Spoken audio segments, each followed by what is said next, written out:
Welcome to Two Luckies, the podcast, and our series Dyin, Cryin, and Lyin. This is a series of us talking about Little House on the Prairie and our take on it as adults. It is very different as an adult. Very different. And if you sum this all up, they can fall into one of three categories, either Dyin, They're crying, or they're lying. So sit back, relax, come take an adventure with us as we reminisce on Little House the Prairie, Dyin, Cryin, and Lyin. Lyin. Season 1, The Plague. The story opens inside of a wood shed where we see stacks and stacks of cornmeal. And we see somebody loading a couple of bags out of there. And then they go to close the door. And what do we see climbing on top of this cornmeal? A whole bunch of rat. Well, we see one rat, but they give the implication that there's more than one. Like this has infested this cornmeal. And this guy Peterson, who we've never seen before and maybe never see again, is selling this cornmeal at like half of what Mr. Hansen is selling. And Mr. Hansen is losing his shirt here because nobody's buying his cornmeal. Everybody is buying this discounted cornmeal. And we see Mr. Hansen, we see Chaz, and we see Mr. Edwards again. Yay, Mr. Edwards. Yay, Mr. Edwards, he's back. And they're talking about this cornmeal and how Mr. Hansen is really having a hard time with this. He's already breaking even for the price that he's trying to sell this cornmeal at.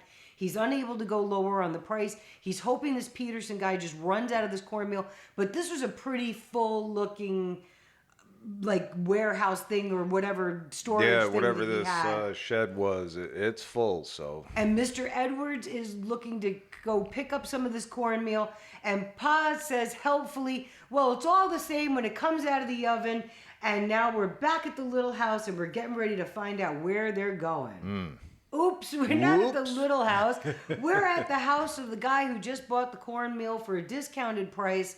And the mother, it just looks like a very happy family. They have the father, a mother, and a young boy who's probably like 9 or 10. And they're all so happy because now they can have 2 loaves of cornbread for dinner anytime they want. And they're praying thanks for Mr. Peterson and his discounted cornmeal. And they're sitting down to dinner. And now we're back at the Ingalls house. And they are sitting down. It looks like they're also sitting down at dinner. And Carrie, who was not in the last episode that I saw at all, That's is right. in the high chair. Yay, So we actually Carrie. have a Carrie report. Yay, Carrie! She's sitting in the high chair. She's looking at something. And we're getting ready to find out what they're about. At the little house now, and boy, we are full on smirking, jerking, and all kinds of hijinks over here. Wow, Pa. Well, wow. we find out that Laura has a painful tooth.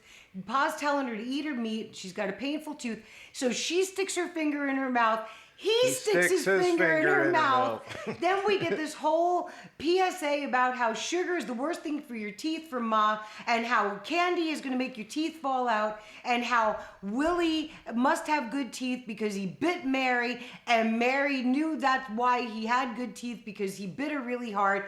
And Pa does something interesting. He says, he well, says, next time that happens, cuff him good. And then we have Ma, oh, Chaz. Well, she says, don't do that, and then immediately turns around and says, well, Your cuff father's him good. right. And then we find out Mary did it already, and that Mrs. Olson has store-bought teeth because Mary had told Nellie that, because Nellie and Willie have the mercantile, they have candy available to them all the time. They're always raiding the candy jar, and they even eat candy for lunch, Laura tells us. And they're going to lose their teeth when they get older, but Nellie didn't care because she can just get store-bought teeth like Mrs. Olson. And that Ma was like, I didn't know she had store-bought teeth. And that's where the smirking and the jerking all comes in, because you got Pa. Well, how would you know? She never smiles. She never smiles. Laura is at Doc Baker's office because not only is he a doctor, a veterinarian, but apparently he's also a dentist. And it's a first tooth, and he says if it's paining you, it could be infected, and we may have to pull it out, to which Laura is Lyin. And Lyin. Pa calls her out on it because she says, I didn't feel it a bit. And that's the whole reason you were at the doctor's office. And she says, yes, I guess you'll have to pull it. So now she's afraid because, it's a scary thing to have a tooth pulled. And the man who bought the cornmeal at the very beginning is now just rushing in the door to get the doc's attention. Right, because his wife and child are now sick. Well, we didn't get that yet, but he gave us a little preview just now. We ended that scene with the smirk. With the smirk, but the guy comes in, the father of the family with the cornmeal, and tells Doc Baker that the son has got the fever. He's had it for a couple of days. Doc Baker says, why don't you bring him in? And he says he's too weak from the fever to bring him in. So he waited till he was like almost at death's door to even contact the doc. But Doc Baker has to go out, and he is still bent on taking out Laura's tooth. And we find out that the tooth fairy at the time gave an entire penny. So that is the price for a tooth in whatever year this is. And that's where we ended with the smirk. And the smirk. So now Doc Baker, we see his horse and buggy, and he is heading out to this farm that I thought was the Ingalls, but wasn't the Ingalls. And we're going to see what's happening. Looks like we're going to have to call out a... Lyin. Thanks, Doc Baker. He's sitting at the child's bedside now. This child's burning up with fever. He puts what looks like a mercury thermometer in his mouth. There was no beeping, no buttons, no anything back then. He had to time it on his watch, and he put this thing in his mouth. He put the thermometer in his mouth, and you can see on his face that it's a high fever. And when the kid asks, what's my temperature? Doc Baker says, we don't tell patients that kind of stuff, and we know that's a Lyin. Now, the mom of this child who has been sick now 4 or 5 days, they said, before they went to go get the doctor. 4 or 5 days. Yes. She looks like she's ready to drop. Doc Baker sends the father out to go get ice. He wants to cool the fever down. And the mother is looking like she's dragging herself to the other room to go get some rags. She calls Doc Baker just in time to swoon in his arms. And I'm thinking, Doc Baker carries quite a lot of people. He does. Picks her up like she weighs nothing. So go Doc Baker and carries her in the other room. Now, when he carries her into the next room, they pass by one of those bags of cornmeal and they zoom in. And what do you see? But it is covered in fleas. It looks like it's fleas or bugs all over it. And how she didn't notice, maybe she was bleary-eyed from being sick. And now we are paused on Laura with 4 of her fingers in her mouth, feeling for the tooth that Doc Baker took out. We're at the Ingalls place, and we're up in the loft. And we see Mary, and we see Laura. Laura's got her fingers in her mouth. She's counting her teeth and figuring out that she's got 25 teeth. And if you count the one now under her pillow, that'll be 26. And she'll have 26 cents. And she could buy all the candy in the mercantile, to which Mary has to reply, You wouldn't have any teeth that left. How would you chew it? Now, I'm thinking to myself, she's already lost teeth. You can see that she's got her adult teeth in the front. It was just a very awkward sequence here. Very awkward. And Laura wipes her hand that had just been shoved in her mouth, wipes her hand on the coverlid of the bed, and then they go to sleep. And this kid now is covered in ice, the one with the fever, and we're getting ready to find out what Doc Baker, because he's always telling everybody not to worry. This kid has so much ice around him, I feel like he's worried. Doc Baker is just loading this kid up with ice, trying to cool him down. I mean, it was like he had the whole ice house worth of ice all around this kid. It's like he's building an igloo around. Oh my gosh, and he's telling him, don't worry, don't worry. I mean, I really feel like this is a terrible thing to do to somebody if they have a fever, is to load them up with ice. And then the father of the guy who bought all the cornmeal calls Doc Baker over because he's in the other room with the wife. And Doc she's Baker loaded comes in ice too. She's loaded in ice also, not as much as the kid. And we get our first instance of Dyin. We knew they wouldn't forget us because they knew this was Dyin, Cryin, and Lyin. But now the mom has tragically died, and he's going over, Doc Baker, to go hang out with the son now because he can't do anything for the wife anymore. It must be Sunday because we are at church. Reverend Alden is leading the congregation in a very rousing, wonderful, happy rendition of Bringing in the Sheaves. I Charles love is that really song. giving it. He's like, he's got this happy, happy, happy look. And just as Reverend Alden is telling them to keep this loving feeling throughout the week, what happens? Now Doc Baker comes into the church and excuses everybody and himself, and I'm sorry I have to interrupt, but he just came from the Bolton place and informed everybody that Mrs. Bolton just died. Yes, Mr. Bolton has died. And that kind of wiped the smirk right off old Chaz's face. Well, everyone's face, they all are suitably upset, and then... So then the next thing he says is the boy is sick with the fever too. And says, I'm not sure, but really I want everybody to go home and I want everybody to stay at your own place. To which Mr. Hanson asks him, what do you think it is? And he says, well, I'm not positive, but I think it's typhus. It's typhus, so he's instituted... Everybody goes, oh no. Yes, but he has instituted a quarantine. We're at the Ingalls residence with Chaz is picking up his gun. Looks like he's getting ready to go hunting. They got the family sitting around. Laura wishing she could go with them, to which she says, now just because there's no school doesn't mean that there isn't any learning to be done. So he's getting ready to go out, and this is where Mary asks him about, how do you get typhus? And we're informed that it's fleas that specifically come from rats, so we've been informed. Right. So as he's leaving the house, he's outside. Ma's got to join him and share a whole story about how Carrie was crying because she didn't want the rabbit to die. Well, she was reading. Ma had been reading.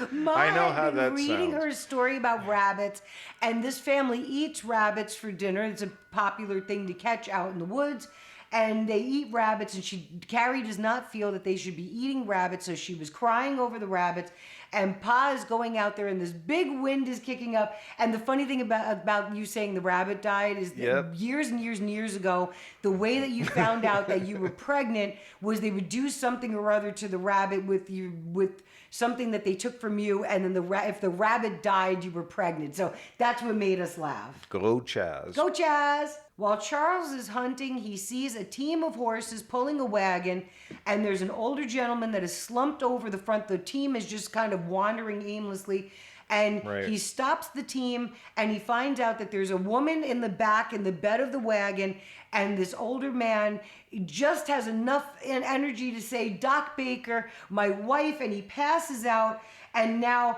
Doc Baker is tearing ass around this corner with his horse. It looks like he's coming to the Ingalls farm, which made me think, did Charles but we just had a quarantine. Did he bring these people back to their farm? No. All right, we're going to find out, because I'm wondering now. We find out that Charles is still out hunting, so no one even knows about all the stuff that just happened where he found this team. Ma's cleaning out the fireplace. She talks to Doc Baker, and he's just making his rounds. Well, if he's making his rounds, he is running this horse like he's in the Kentucky Derby, because my goodness, this horse was at a full gallop. No. Yeah, so he's going from farm to farm, and so far, nobody but Charles knows anything about what's going on with this older gentleman. The way he's driving that wagon, it's no wonder his wheel fell apart in that episode, The Harvest of Debts. Yes, they had an episode, Harvest of Friends. He calls it Harvest of Debts, where Doc Baker, lost a wheel, and Charles had to fix it.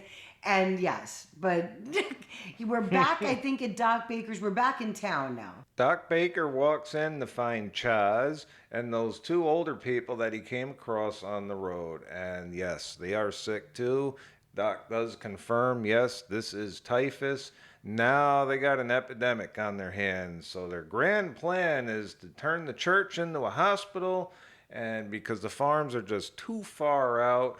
Now, Chaz is in charge of going and getting all the extra blankets and sheets that the Olsons have at the Mercantile, and also getting a key to the ice house.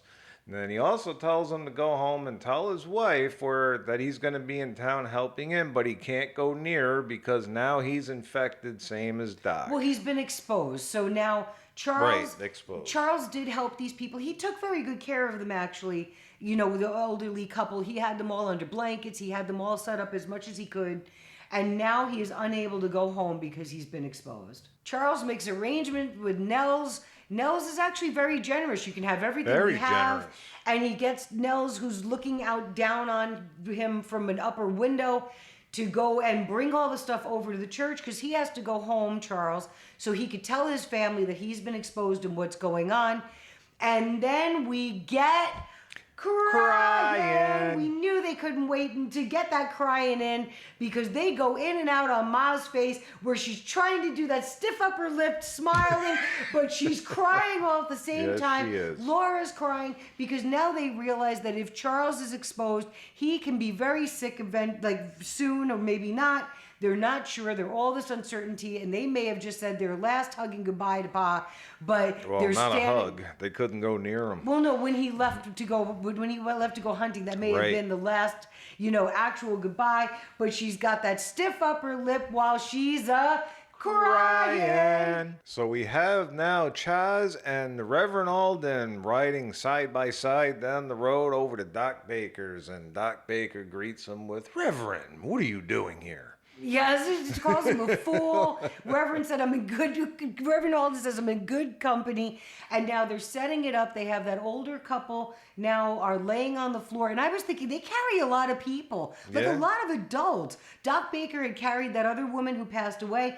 And now Charles is carrying the older gentleman and laying them on the floor. Charles has been sent out to go get the boy that was sick and bring him over to the church. And then they're going to go from farm to farm. Right. Chaz does exactly what he was told to do. He goes out to that farm with the family, the first little boy and the wife and the boy Came was down sick and the sick, the wife first passed ones. away.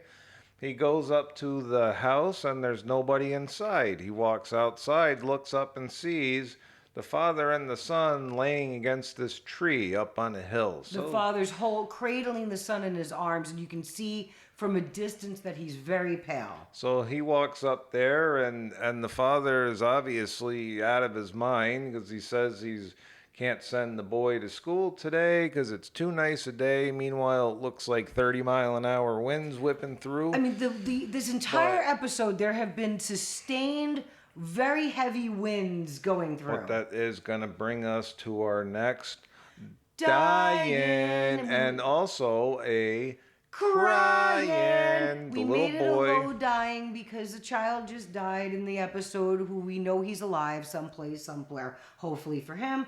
But the child he keeps saying the father that he's sleeping. He doesn't want Pa to say anything about the child to wake him up, which we know he's doing the kind of sleeping that he's going to be sleeping forever.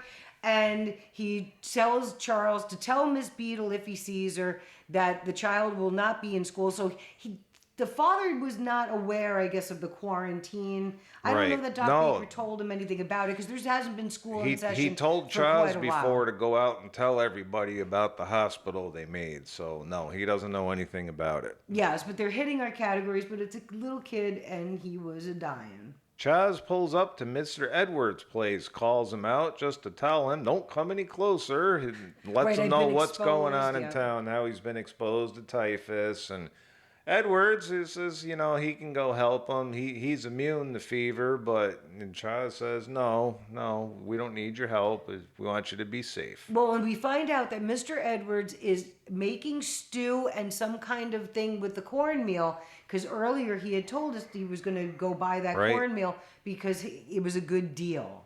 Here it comes. We find out as Charles is bringing another sick person to the church/school that Charles has been at this for 3 days now. 3 Even days. Reverend Alden is asking him to take a break. Doc Baker looks wrecked like he hasn't slept in weeks. And we find out that the quarantine for some reason is not working and it's spreading and they need to know the source. Right. They need to find the source because they're kind of clueless. But the thing is, if they just used a little common sense, I think they would have been able to figure this out quicker. Well, they But got to give us drama. they just informed us that our Dyin. Count is up to 11. 11. They are really hitting it hard in this episode. We're back at the little house. They're sitting at the table. Carrie's in the high chair. Yay, Carrie. Yay, Carrie. We have to get the Carrie report because she's in it. No lines in this whole episode. And we find out from Laura telling us in the overlay of her voice that it's been 7 days. Pa's been coming every other day. And that Ma was a Lyin, because they knew she was sad, but she kept smiling anyway, and she was pretending. So Laura's got it down. But then Mary gets yelled at because she can't eat because she's been worried about Pa because Pa's been coming every other day, and he has yet to show up for the day. She's told she has to eat, and now they go outside, and we get Cryin because they're out there. They see Charles shows up. They give him some bread. Laura has to put it on a towel and lay it on the ground for him to go and wait for her to go back and go get it. And now him and Ma are crying because he buried another person today who was a Dyin. And it was an old man that they didn't know, and he didn't know the guy's name, so he couldn't even put the guy's name on the cross. And then they were both crying about missing each other, about all these people dying, but they are hitting our categories all the way around in this episode. We're back at the church that's turned into a hospital. We find out that the ice is almost gone. And this is a time period where no electricity. They had to collect ice while ponds and stuff were frozen. Then they packed it, I think, in straw or something like that. Yeah, put it was in straw. They put it in a place, I forgot what they called it. They put it in a place where the root cellar or something like that, where it was like low in the ground and it stayed a cooler temperature to keep the ice. So they're running out of ice. Our Dyin total is up to 15. And now we find out that Mr. Edwards is in the hospital. He wrote in earlier. Doc Baker's exhausted. Pa's exhausted. I should call him Charles. And they're in the ice house trying to figure out why this keeps spreading. When they asked everybody to stay far away, there shouldn't have been any contact. And they're depleting their ice stores. And really, the ice doesn't seem to be doing much for all these people anyway. We haven't heard of anybody recovering yet. Right, we're up to 15 deaths now. I didn't even know there were that many people in Walnut Grove. Yeah, we had no idea. And really, I mean, he's exhausted going round the clock putting ice on people, but it really isn't seeming to do anything. And it's almost like you're depleting your whole stores because this looks like it's a warmer part. And it has been over a week, and this entire episode has had a persistent 30 to 40 mile an hour wind. Right. Now, don't get upset with us because this is Dyin, Cryin, and Lyin. Charles is having a conversation with a young girl we never see again, who is very, very sick, about how her parents are fine and she thinks she may be dying and how she'll definitely go to heaven because if you die in a church, I guess she figures she'd go to heaven. We watched Doc Baker. We got another one that was Dyin. He covers their face, and now Charles goes over to talk to Mr. Edwards, who's laying there, and hopefully he's on the mend because he had some time to chuckle with Charles. But he talks about how he had bought Peterson's cornmeal, and now Charles has the light bulb moment. There it is. There it is. Whoop, there it is. Pa relays the information to Doc Baker about how he saw this kind of corn flour at other people's places, and he thinks it's the corn flour. They go running. Now, they go running across, and we got to watch it backwards and forwards because our disc messed up, so we had to back into it to go forward back of it. But they are running up these stairs. They go and break in the door. Pa breaks it in with his shoulder. He finds this Mr. Peterson is just laying on the bed, and he can't say anything. He was just like beside himself with being sick. They rifle him, and Dr. Baker are rifling through this guy's like stuff. And then they get the key to the storehouse. They run back down the stairs. They open it up, and what do they see? They see a whole pile load of rats climbing all over this cornmeal. And then, which they close the door, and Doc Baker, all this time, it's been 100 yards away. Take Mr. Peterson over to the church, burn this place to the ground. Burn it to the ground, and now it's like an inferno. They said, you know what? We got a problem. Let's solve it by burning the whole thing. We're back at the farm, and that wind is almost blowing the girls over. I mean, oh my gosh. They are trying to get some wash off the clothesline because they dried their clothes outside back then. And they're trying to get the clothes out, and the clothes are sideways in this wind. Sideways. Carrie's out there with them. She's out of the high chair. She's out of the high chair. She still hasn't had any lines.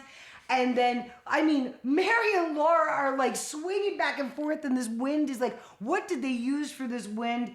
And now we got Doc Baker over here inside with some kind of flame, and he's holding it in pinchers. I don't know what's going on.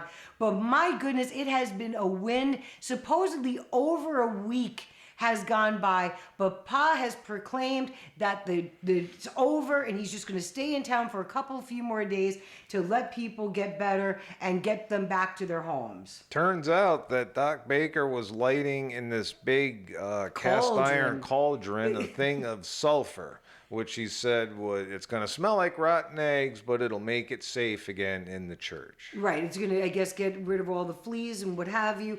Mr. Edwards is sitting on the steps. We have Charles out there. We have Doc Baker. And we have Reverend Alden telling us that we don't know why God allows these things to happen. And instead of being weakened by it, somehow we're stronger, which I kind of call a little bit of a Lyin, because all those people who had people dying are not stronger by this happening, but I know he wants us to make us feel better. We find out that Mr. Edwards' clothes have been boiled clean so much that they're downright uncomfortable, and Charles is bringing Mr. Edwards home, and Carolyn just came out of the front door, and she's doing that interesting breathing thing that she does when she's trying to look like she's overcome, and she is crying at the same time, but it almost looks like she's gonna heave when she does this. Every time I see it, I think of it, and we're just waiting for them to jingle on back to hold on a second. It was the homecoming at the Ingalls, and everybody's reunited, and that's how they wrapped up the episode. But boy, I gotta tell you, we did have a little bit of Lyin. A little bit. They were little on the Lyin. We had quite a bit of crying. We had quite a bit of crying. But I think this one had the most dying that we've seen so far this season. This one took the cake. We know of 15 at least, and potential more. This had gone on for weeks in town, and the problem was right under their noses, and nobody had an idea what it was. And they were dying, crying, and lying all over the place, just like we knew they would, because that's why we named our podcast, this series, is Dyin, Cryin, and Lyin, because this script has them doing all those three, and sometimes we get some special guest stars of prying and some little bit of spying here and there. But they were bringing it. They brought it the whole episode. They burned this whole thing with their kerosene. And it's a whole big thing, but they have less people in town than they ever did, and we're at the end of this episode. Make sure to join us for the next episode, which is called The Circus Man. Oh, I think I know this one. And that concludes this episode of Two Lockies. Two Lockies, the podcast. And our series, Dyin, Cryin, and Lyin. We released these in threes, so if you enjoyed it, there's more. Go check it out. Go check them out. We'll see you next time. We're out. See ya. Two Lockies, the podcast. Two Lockies podcast. Two Lockies, the podcast. Hey, you stayed? You're still there. Woo! Yay! You deserve a fun fact about this episode. We have the entire box set of this series, The Little House, and some of the discs have something or other where whatever player it's in except for one that we are not watching right now have a scratch. Something's wrong with it. And it skips the entire part of what we're trying to do. So we have to watch it backwards and then get it to the point where it decided that it was too damaged to play it, and then watch it forwards again. And then all of a sudden it wasn't too damaged to play it. Right, so it's, we'll figure that out. It's skipping like a good, sometimes 2 minutes, and like it's skipping way ahead. So I thought that was a little tidbit for you. Thanks for staying. Thanks for staying.